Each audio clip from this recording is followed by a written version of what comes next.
momento de presentar a Jorge Uribe. Es graduado de la Facultad de Artes y Humanidades de la Universidad de los Andes en Bogotá y doctorando del programa de Teoría de la Literatura de la Universidad de Lisboa. Entre otros asuntos, su investigación doctoral ha analizado y analiza las relaciones entre la creación de los heterónimos pessoanos y el ideal de despersonalización crítica que atraviesa las obras de Arnold, Pater y Wilde, concentrándose en las lecturas que el poeta portugués realizó de sus precursores de lengua inglesa.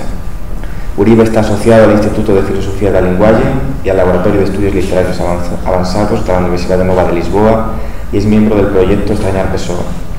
Recientemente ha participado en ediciones de textos pessoanos como editor Trovas de Bandarra 2010 y A Demostración de un Demostrable 2011 y como coeditor en Sebastianismo y Quinto Imperio Ática 2011 y como colaborador en la reciente Prosa de Álvaro de Campos Ática 2012.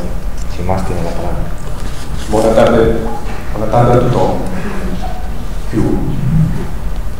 Me agradaría hacer esta presentación en catalán, però no puc, perquè fins ara això és tot el que soc i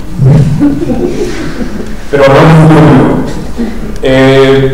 voy a hacer, primero agradezco a la organización y agradezco a todos su paciencia y ganas de estar aquí. Es la hora del almuerzo, seré light, que es lo que conviene, corriendo el riesgo de parecer un embaucado. Pero voy a contarles muy rápidamente y intentar mostrar un tipo de trabajo que se puede hacer con Fernando Pessoa utilizando los recursos que nos facilita su espolio, usufruiendo de la información muy diversa que tiene en sus dos espolios como era presentado. Hemos visto ya hoy algunos detalles del contenido de la muy particular biblioteca de Fernando Pessoa y lo que yo les puedo mostrar, obviamente hay muchos detalles, el catálogo puede ser consultado completo, es una publicación de 2010 hecha por Jerónimo Pizarro, se llama La Biblioteca Particular de Fernando Pessoa, publicada en 2010, Jerónimo Pizarro, Antonio Cardielo, que está en la sala, y Patricio Ferrari. El catálogo que tiene mucha información sobre la biblioteca, pero en lo que yo me quiero concentrarme ahora es ¿y qué hacemos con eso? Tenemos una cantidad de información, ¿cómo la podemos utilizar?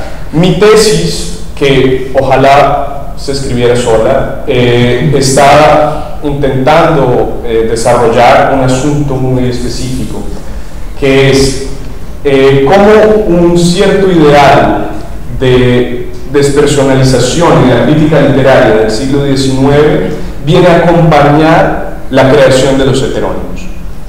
Tanto Matthew Arnold como Walter Pater y como Oscar Wilde pertenecen a una tradición muy bien establecida, no solo porque entre ellos hay una relación de cada uno ser el maestro del siguiente, Arnold maestro de Pater, Pater maestro de Wilde, literalmente, no metafóricamente, eran la tradición de Oxford, y cómo la manera como Fernando Pessoa sigue las lecturas de estos autores en un sentido cronológico contrario me permite, y es lo que me pretendo hacer, contar una historia de la aparición de los heterónimos. Las lecturas, en el caso de Pessoa, no son Arnold, Pater y Wilde, son Wilde, Pater y Arnold. Es verdad que Pessoa había conocido algo de Matthew Arnold antes de conocer Wilde, porque Arnold era un autor fundamental y el Dorman era impasable, pero conoció al Arnold poeta y tal vez, hay una lista en 1909, donde tal vez conoció, no sabemos si los libros que están ahí los leyó efectivamente, pero es posible, conoció al Arnold de los textos religiosos, God and the Bible, Literature and Dogma, lo que normalmente se llama el Arnold más pesado. Pero lo que a mí me interesa es una tradición específica de modificaciones sobre una frase. Matthew Arnold, en un ensayo de 1865 que se llama The Function of Criticism in the Present Time, formula una frase que transformará los estudios literarios en Inglaterra y paulatinamente tendrá una gran influencia en el continente. La frase es: the objective of the critic is to see the object as it really is in itself. Esta frase, dicha así en un ensayo que después fue recogido en el libro, un volumen que se llama Essays on Criticism, tuvo una repercusión muy grande sobre sus propios seguidores, al punto que uno de sus seguidores, Walter Pater, en el prefacio de su más famoso libro, pero no el único importante, que es The Renaissance, escribe que está de acuerdo con todo lo que dice Arnold y formula una frase que ahora voy a parafrasear, que es: para ver el objeto como realmente es, lo primero que hay que hacer es ver las impresiones del objeto como yo realmente las tengo. Si somos un poco suspicaces, entendemos que la frase de Pater quiere decir lo contrario de lo que dice Arnold, pero él está dando la concesión de que está utilizando el mismo paradigma de crítica de Arnold. Después, el niño rebelde de esta escuela, Oscar Wilde, habría de enfrentarse directamente a la frase y decir: el verdadero objetivo del crítico es ver el objeto como en realidad no es. Y partiendo de este principio, donde Wilde intenta liberar al crítico de la submisión del objeto y así, considerando que el crítico es en esencia un artista creador de nuevas obras, empezamos esta historia. Uno de los grandes errores que la crítica ha cometido, no solo en este caso, sino con muchísimos casos, y es un error casi que imposible de evadir, es tomar ciertas afirmaciones de Pessoa y no tener una visión panorámica de la obra de Pessoa. Lo que es gracioso es que una visión panorámica de la obra de Pessoa es imposible. Entonces el fracaso está a la puerta. Sin embargo, hay algunos panoramas que podemos reconstruir y entonces podemos corregir los errores de la crítica. Este es un párrafo que se repite en muchas formas, en por lo menos 7 textos. Lo voy a leer en portugués y la traducción está disponible. Reconstruir o paganismo envolve, pois, como primeira ação intelectual, fazer renascer o objetivismo puro dos gregos e dos romanos. Tudo mais que se tente não passa de reprodução estéril dos elementos secundários ou mesmo acessórios do paganismo antigo. Por isso nunca houve, adentro da civilização cristã, tentativa alguma que de pagã mereça um nome, embora várias tenha havido com sobradas pretensões nesse respeito. Não exemplifiquemos exaustivamente que a tarefa sobre ser inútil seria penosamente longa. Enumerar tudo o lixo cristão, com pretensões pagãs, dos Matthew Arnolds, dos Oscar Wildes e dos Walter Paters do baixo cristismo, seria enfadonho e desolador. Bueno, todo el mundo podrá reconocer un insulto cuando lo ve, y este es uno fuerte. Está diciendo prácticamente que todo el proyecto de cierta pretensión de objetividad que esta tradición de Oxford mantenía es lixo, basura del bajo cristianismo. Ahora, ¿cuál es el problema? Que este texto tiene un contexto. Este texto es un prefacio de Ricardo Reis a la obra de su maestro Alberto Caeiro, y está diseñado performativamente para decir lo que dice. Esto es en el contexto de presentar a Caeiro, donde tiene mucho sentido decir que Wilde, Arnold, Pater son basura. Entonces, lo que tenemos que comenzar a pensar con mucho cuidado es reconocer el tono y la necesidad del tono. El mejor ejemplo que encontré, aunque no es el único, y que se prende con una discusión que había ayer sobre el problema de dos orientalismos entre Reis y Mora, es este. Para mí este texto es profundamente elocuente sobre la noción de performance que Pessoa tiene a la hora de escribir. Este es un texto donde lo primero que tenemos que ver es esa firma que está ahí, dice prefacio. Está escrito abreviadamente. Estoy tomando la lectura de de Teixeira, Luis Felipe Teixeira, de la Imprensa Nacional. La parte de abajo tiene un RR, que es la firma clásica de los textos de Ricardo Reis, está casi por todo lado en la prosa de Reis, pero fue tachada y reemplazada por Mora. Esto aconteció en la mitad del texto, o en algún punto, cuando el texto ya iba avanzado. Y voy a explicar por qué. El texto era, dentro de la serie de prefacios a la obra de Caeiro, un texto que comenzaba a decir cómo el verdadero nuevo paganismo de Caeiro era un paganismo totalizante. Pero Pessoa, a medida que lo está escribiendo, se da cuenta que Reis tal vez no es el mejor representante de su idea. Entonces decide expulsarlo, lo reemplaza y después lo insulta. ¿Qué nobleza hay en la frase? Leo en portugués, ustedes tienen. ¿Qué nobleza hay en la frase impía de Ricardo Reis?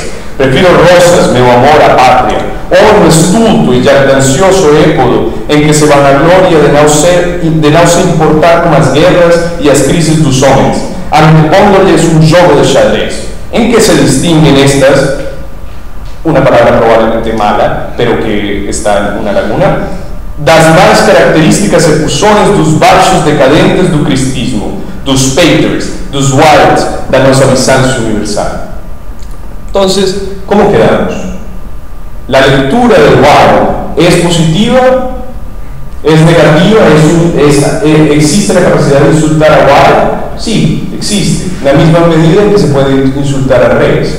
Este juego de las variantes y de los lugares y funciones específicas que ciertas expresiones tienen en cada uno de los textos pessoanos es el mayor desafío que la crítica tiene que enfrentar, sobre todo cuando sabemos que no conocemos muchos de los papeles. Y ahora paso a la parte que me viene a ocupar más ahora y que tiene que ver con, y entonces, cómo reconstruimos un panorama de la lectura waldiana que Pessoa hizo.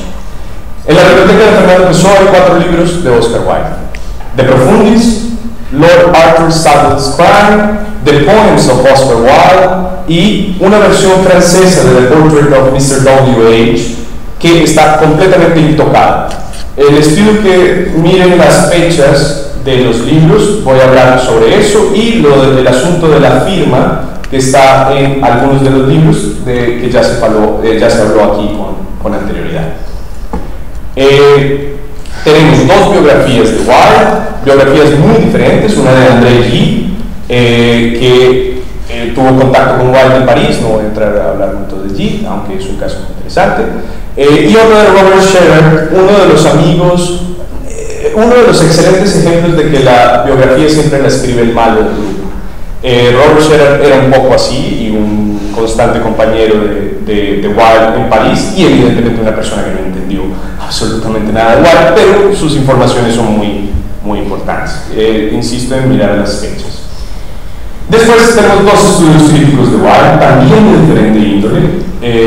Oscar Wilde, Critical Study, de Arthur Ransom, que es de 1913, y Oscar Wilde and His Mother, que es un libro muy extraño de una condesa que era amiga de la mamá noble de Wilde, de Lady Esperanza.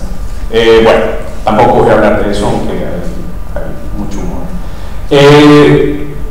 Después, hay 2 libros cuya adquisición por parte de Pessoa solo se justifica en la medida que eran libros que tenían que ver con Wilde. Uno es The First Stone, de T.W.H. Crosland, que tiene este pequeño subtítulo, Reading the Unpolished Parts of The Profundis.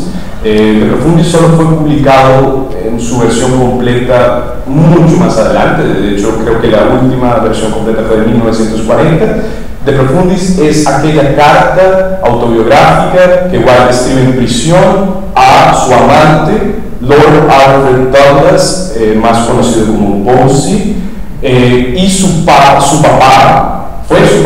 el marqués de Queensberry, quien realmente llevó todo el juicio de Wilde, que lo llevó a los 2 años de trabajos forzados por gross indecency and sodomy. Les decía que miraran para las fechas porque a mí me interesa rastrear un periodo de lectura. Volvemos a mirar algunos de los libros. confieso que me incomodaban mucho algunas fechas. Y voy a explicar por qué. 1908, 1909 y 1906. A mí me pareció un poco temprano, sobre todo porque no aparecen papeles de Pessoa escribiendo sobre Wilde antes de 1911, como les voy a mostrar. Pero el asunto es que descubrí que los libros de 1908 y 1909 tienen dentro una página de publicidad que dice mayo de 1910. Es muy complicado no cometer errores, porque tuve que hojear hoja a hoja este libro para descubrir esto, si no hubiera quedado convencido que la fecha de la portada era la fecha indicada. Estos errores están a la orden del día. Y después ya las otras fechas empiezan a tener más sentido, excepto por ese volumen de la versión francesa de 1906. La versión francesa está completamente intocada. Uno de los textos más importantes para Pessoa de la obra de Wilde, que es The Portrait of Mr. W.H., que para los que no saben es una especie de ensayo ficcional sobre la creación de una falsificación para demostrar que los sonetos de Shakespeare están dedicados a un pequeño joven actor muy seductor. Y esta historia es muy importante para Pessoa. Obviamente Pessoa no leyó The Portrait of Mr. W.H. en esta edición francesa porque no existe ninguna razón para que Pessoa la leyera en francés cuando la podía leer en inglés. No la tocó, y yo estoy convencido que ese libro, aunque tenga la fecha de 1906, llegó a la biblioteca más tarde. De hecho, Pessoa recibió en herencia muchos libros franceses intocados de su tío Enrique Rosa. No lo puedo demostrar, pero me la creo. Y ahora, pasemos a realmente cuándo es el contacto. En 1907, como bien estudia Jerónimo Pizarro en su libro Entre Genio y Locura, Pessoa estaba leyendo la obra de Max Nordau, el historiador, sociólogo húngaro. Y esta obra dedicada a todo un gran movimiento del fin de siglo, el fin de siglo francés, con una caracterización fuertemente pseudocientífica ahora, pero que en la época pasada no científica, donde un estudio de las características mentales de estos personajes permitían llamar toda a la época como la época de la degeneración. Hay un capítulo dedicado a Wilde, está dentro de un capítulo Wilde en esta obra.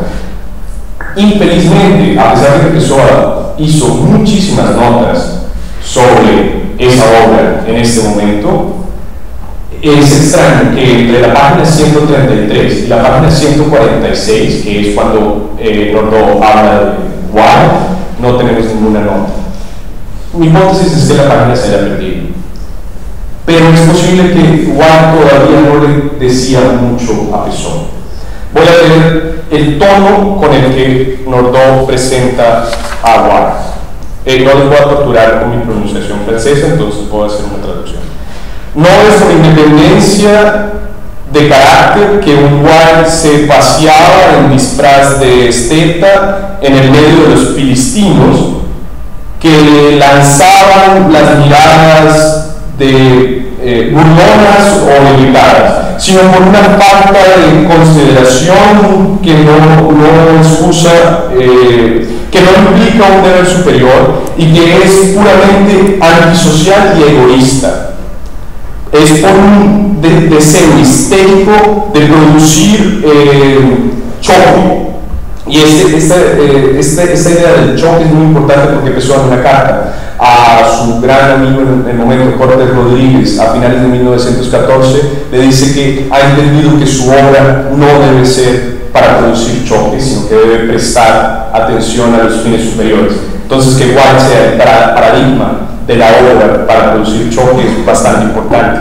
También ya ahora hay un texto, que infelizmente no tengo aquí la imagen, que se llama Fin del Manifiesto Paulista a la Oscar Wilde. Entonces existe una noción, pero bueno, voy a desarrollar eso con más calma. Esta es la descripción profundamente negativa con la que Pessoa tiene su primer contacto posiblemente entre 1907 y 1911, porque no sabemos si se sentó a leer exclusivamente en 1907 a Rodó, tal vez haya leído una buena parte en 7, después continuó. El caso es que esto es lo primero que he encontrado sobre Wilde en el espolio de Fernández Pessoa. Es una pequeña nota de lectura muy común que tiene otras informaciones, Ryan Pepper y tachado Look at Oscar Wilde's book, dos palabras que no hemos podido leer, parece tal, no sé, Inferno. Esta idea es interesante, aunque la lectura todavía es hipotética. Es interesante pensar que Pessoa obviamente no conoció a Wilde en Durban, porque el tipo de lecturas que Pessoa hacía en Durban eran lecturas escolares que pasaban por los filtros de una institución, y Wilde estaba muy lejos de eso. Después de su condena en 1895, Wilde fue una especie de paria de la cultura británica. Tenemos esta nota, sí, What Papers al caso de él, una cosa de su trabajo probablemente, y en el verso, y es lo que nos da la fecha de este documento, que es del 7 de junio de 1911, tenemos este pequeño poema que a mi modo de ver es absolutamente wildiano. Unea fama, ser alegre, y es un paradoxo para leerse, sobrevivirse. Quedamos por aquí. Ya en el diario de 1913 es donde empezamos a conocer bien el contacto entre Pessoa y Wilde. Comienzan los proyectos a partir de la obra de Wilde, proyectos de traducción, sobre todo. Estos proyectos durarán hasta 1932, es el último soporte material que conozco. Pero es evidente que Pessoa estuvo interesado en Wilde todo el tiempo. Aquí de hecho tenemos algo ya desarrollado, los poemas en prosa. De todos los proyectos de traducción de Pessoa, que eran innúmeros, pocos realmente recibieron algún desarrollo. Este es un buen caso porque de los 6 poemas en prosa que Wilde escribió, Pessoa tradujo 4. Esto fue publicado ya por Richard Saint en la revista Egoísta de 2008. Tenemos, y aquí aprovecho también para mostrar más errores de la crítica pensando en un yo futuro, esto es una traducción de De Profundis, que fue publicada en 1968-69 como texto filosófico de Pessoa, y en 2007-2008 fue publicada como parte del libro del desasosiego. Entonces podemos ver lo difícil que es identificar cómo es posible que una traducción de un texto fundamental de Wilde se convierta en un texto de Pessoa filosófico o del libro del desasosiego. La tarea no es para burlarnos de los críticos, es que es complicado realmente. La decadencia de la mentira, parece que Pessoa era la decadencia de la mentira siendo el primer ensayo del libro Intentions. Pessoa llegó a desarrollar algo. Voy a acelerar un poco porque no tengo mucho tiempo. Salomé, la Salomé de Wilde, uno de los textos más importantes para Pessoa. Y voy a leer esto muy rápido. Estos son documentos de 1913 y 1914, donde Pessoa está leyendo la Salomé de Wilde por un lado y por el otro lado pensando en sus 5 dramas estáticos, uno de los cuales se llama Salomé, el otro Sakyamuni, del que hablábamos, y el famoso Marinheiro. Tanto la Salomé de Pessoa como el Sakyamuni están incompletos. Y esta frase voy a leer directamente la traducción: quien no puede hacer versos como Baudelaire puede no obstante teñirse el pelo de verde como aquel infeliz se le ocurrió hacer. La práctica de la sodomía, aunque no sea siempre fácil o cómoda, es a pesar de todo más fácil que escribir una segunda Salomé. Pessoa parece estar diciendo aquí que escogió escribir la segunda Salomé precisamente en esta secuencia. Obviamente hay muchas más Salomés, pero Pessoa se está refiriendo a la Salomé de Wilde. No entro en la historia de la Salomé. Pero esta es la parte más importante, y si tuviera que terminar aquí, pues terminaría aquí. En el diario de 1913 de Pessoa tenemos una serie de entradas que nos permiten entender cómo es el proceso de de conocimiento y de empezar a escribir sobre Wilde. De norte na Brasileira, entrada del 18 de febrero. De norte na Brasileira, saí logo con Costa. Fui para casa a pé comer. Esbocei um folheto sobre Oscar Wilde e parte da teoria da aristocracia. Bem, nada a fazer. Noite tudo em casa. Será um dormir. Acordado às 4, escrevendo vários fragmentos sobre Oscar Wilde, educação e teoria aristocrática. Li W. Jacobs até dormir para abater a excitação de ter pensado. 26. De manhã decidi escrever em português o Templo de Jane e em inglês só Controversial Matter, como concerne Oscar Wilde, a defesa da República Portuguesa, etc. De norte, la brasileira, varias ideas paradoxales. Lo que es muy importante es que en uno de esos momentos donde el espolio parece iluminado, podemos rastrear los textos que fueron producidos en estos 3 días. Uno de una manera muy hipotética, los otros con alguna precisión. Voy a intentar explicarles. Me interesa mucho tener la idea de que Pessoa está esbozando un folleto que todavía no tiene nombre. Y después, ya en el fin de estos días, aparece el nombre, Concerning Oscar Wilde. Y parece haber un proceso de un punto al otro. Esto es el esbozo de un proyecto hecho por Fernando Pessoa, que tendría el título que está arriba, Defense of Oscar Wilde, y tiene el siguiente esquema. Si fuese un genio, Wilde puede ser 3 cosas: un hombre representativo, un genio atípico, un genio representativo. Wilde internacionalmente, inglesmente, irlandesmente representativo. Su enorme influencia europea. Él, un tipo absoluto, error mío, de despersonalización. La palabra es selflessness, y es una palabra muy importante que se ha utilizado aquí, no solo porque es el antónimo de la palabra que Nordau utiliza para describir a Wilde, que egotista, sino porque es un puente a lo que después llamaremos despersonalización literaria. Voy muy rápido. Esto es un texto también en tono positivo. Ya entenderán que lo que quiero decir es que Pessoa empieza hablando bien de Wilde. Este es el texto que Pessoa dice que se llama Sobre educación, sobre teoría aristocrática y sobre Wilde. Mi idea es que ese texto no es 3 textos, no son 3 temas, es solo un texto y no hay ni siquiera fronteras físicas en el papel. Wilde es un estudio sobre aristocracia y sobre educación. Leo solo una parte. Wilde, bueno, es difícil dar el contexto. Él está diciendo que el modelo, bueno, es una cosa triste de decir, pero ningún tipo simboliza más apropiadamente al hombre moderno que el masturbador. La incoherencia, la falta de propósito, la inconsecuencia. Wilde era típico de esto, era un hombre que no creía en sus propias creencias. Si fuera Dios sería un ateo. Pensaba sus pensamientos para que fueran ingeniosos, no para que fueran justos. Esto es típico de una era de desaliento mental, es el placer del masturbador. Y ahora la caracterización comienza a tener una variación. Pessoa cita compulsivamente un epigrama que está en De Profundis de Wilde, que es Most people are other people. Y lo traduce, lo lleva de un lado para otro, y acá dice, por ejemplo, él actúa por sí mismo, él es él, no es nosotros, como dice Oscar Wilde, de la mayoría de la gente. Está describiendo al aristócrata. Después, este es un texto que ya corresponde a esa etapa final donde el trabajo sobre Wilde adquiere un nombre. Ya no es defense, ahora es concerning. Y concerning es una variación importante porque tiene el tono de la neutralidad crítica que Pessoa necesita ahora para hablar sobre Wilde.